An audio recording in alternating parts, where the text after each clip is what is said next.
السلام علیکم، میں ہوں اقرا اور آپ دیکھ رہے ہیں میرے یوٹیوب چینل اقرا راجپوت ناول۔ آج میں نیو ناول سٹارٹ کروں گی، تعبیر خواب، از قلم اقرا راجپوت۔ Episode number 1۔ وہ طریقے میں چلتا جا رہا تھا کہ جب اسے اسی طریقے میں کسی کی موجودگی کا احساس ہوا۔ اس نے جب بالکل سامنے نظر اٹھا کر دیکھا تو اسے 2 شہد رنگ آنکھیں نظر آئیں جو اسے ہی دیکھ رہی تھیں۔ ہاں، آنکھیں، صرف آنکھیں، جو بہت پرکشش لگی تھیں اسے۔ وہ صرف آنکھیں ہی دیکھ سکا تھا کیونکہ سامنے موجود عکس نے خود کو اس طریقے میں چھپایا ہوا تھا۔ اس نے آگے بڑھ کر اس عکس کو چھونا چاہا تو وہ عکس اس طریقے میں کہیں گم ہو گیا، لیکن جاتے جاتے اس کے چاروں طرف نور کر گیا، جس پر چند لمحوں کے لیے اس کی آنکھیں چندیا گئیں۔ جب اس کی آنکھیں اس روشنی سے مانوس ہوئیں تو اس نے خود کو بہت خوبصورت اور پرسکون جگہ پر موجود پایا۔ اس کے چاروں طرف ہریالی ہی ہریالی تھی۔ اس نے اپنے ارد گرد نظر دوڑائی جیسے کچھ ڈھونڈ رہا ہو۔ ہاں، وہ ڈھونڈ رہا تھا، وہ اس عکس کو ڈھونڈ رہا تھا، وہ اس عکس کو روشنی میں دیکھنا چاہتا تھا جس کے اندھیرے میں وہ صرف آنکھیں ہی دیکھ سکا تھا۔ وہ اپنے ارد گرد دیکھ رہا تھا جب اس کی نظر اس ہریالی میں موجود اکلوتے سفید گلاب کے پودے پر پڑی، جس پر ایک سفید گلاب بہت خوبصورتی سے کھلا ہوا تھا، جس میں سے روشنی نکل رہی تھی۔ وہ مبہوت سا اس منظر کو دیکھ رہا تھا کہ اسے کسی کی آواز آئی، ریحان! اس آواز سے اس کا طلسم ٹوٹا اور دوبارہ اس کے چاروں طرف تاریکی چھا گئی۔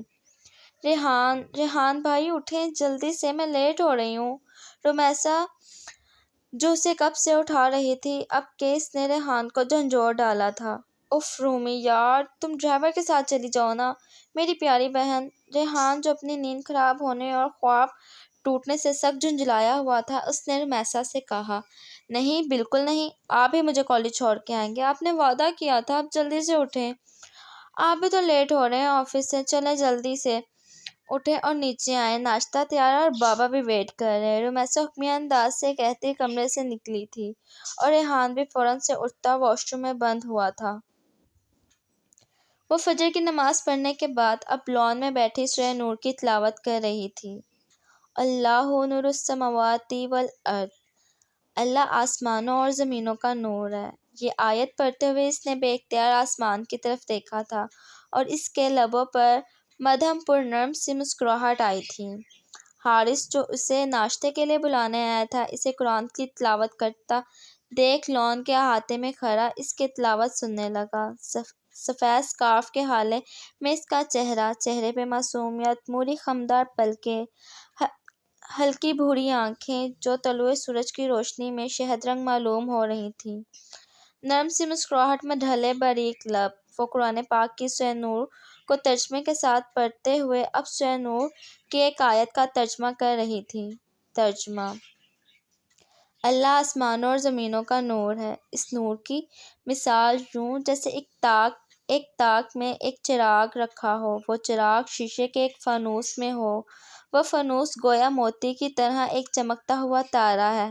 وہ چراغ زیتون کے ایسے مبارک درخت کے تیل سے روشن کیا جاتا ہے جو نہ شرقی ہے نہ غربی، قریب ہے کہ اس کا تیل اپنے آپ ہی روشن ہو جائے، اگرچہ اسے آگ نہ بھی چھوئے۔ یہ نور پر نور ہے، اللہ جسے چاہتا ہے اپنے نور کی طرف رہنمائی فرماتا ہے، اور اللہ لوگوں کے لیے مثالیں بیان فرماتا ہے، اور اللہ ہر شے کو خوب جاننے والا ہے۔ وہ بہت انہماک سے آیت کا ترجمہ کر رہی تھی، اس کی آواز اس پر نور ماحول کو راحت بخش رہی تھی۔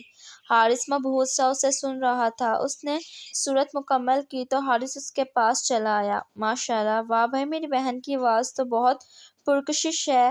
ویسے ایک بات ہے، تم بالکل اس خوبصورت ماحول کا حصہ لگ رہی ہو، حارث نے اس سے کہا، جس پر وہ مسکرا دی۔ بھائی، ہم اللہ کا کلام پڑھتے ہیں تو ہماری آواز خود بخود پرکشش اور پیاری ہو جاتی ہے۔ یہ کلام ایسا ہے کہ کوئی سنے یا اسے پڑھے دل کو سکون ہی بخشتا ہے۔ اس نے کہا، بے شک تم پر بھی دادی جان کی صحبت کا اثر ہوتا جا رہا ہے۔ حارث نے مسکرا کر شرارت سے کہا، جس پر وہ بھی اس کی شرارت سمجھ مسکرا دی۔ لو حارث بھائی، آپ بھی اس کے پاس بیٹھ گئے؟ میں نے آپ کو کہا تھا اس کو بلا کر لاؤ، اور آپ ادھر ہی بیٹھ گئے۔ چلیں اب اندر چلیں، ناشتہ تیار ہے۔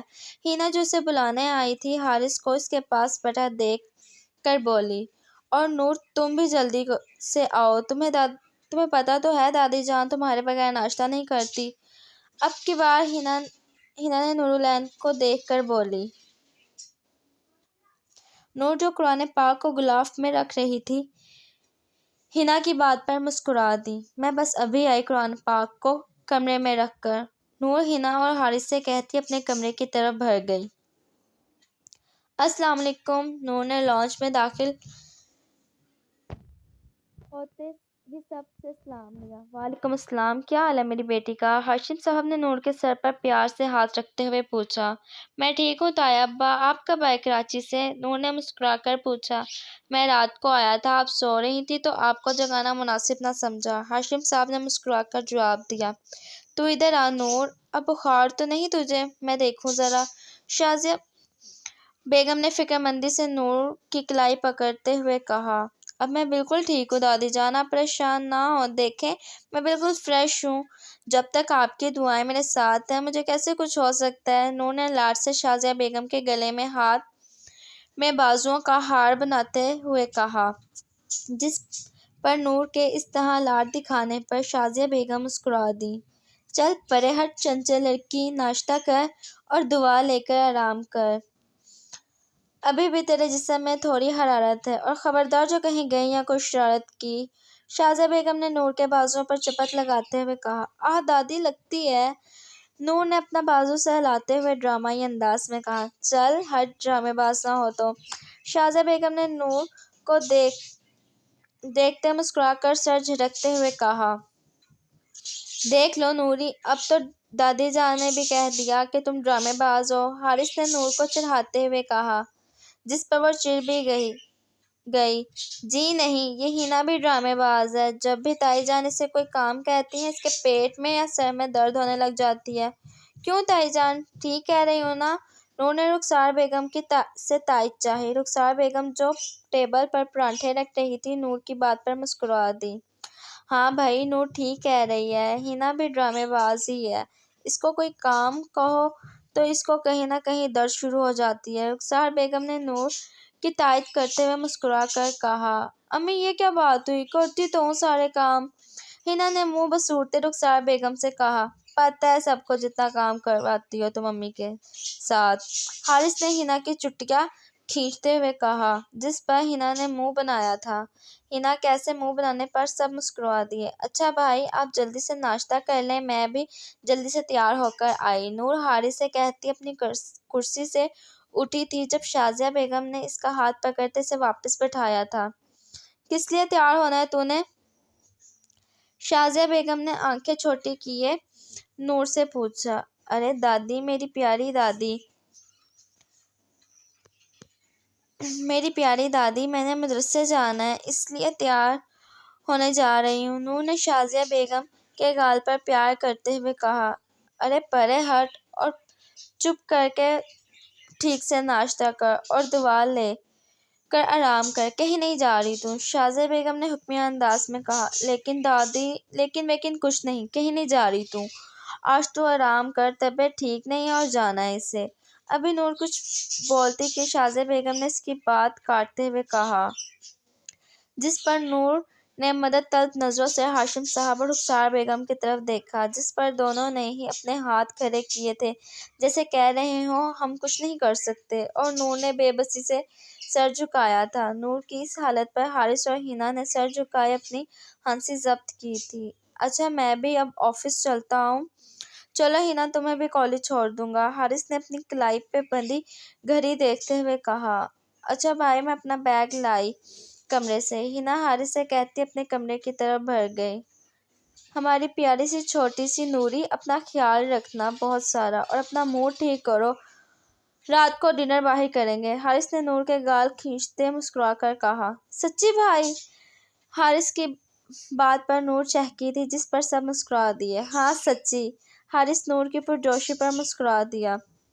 بھائی چلیں، میں لے آئی ہوں بیگ، ہینا نے لاؤنج میں آتے کہا۔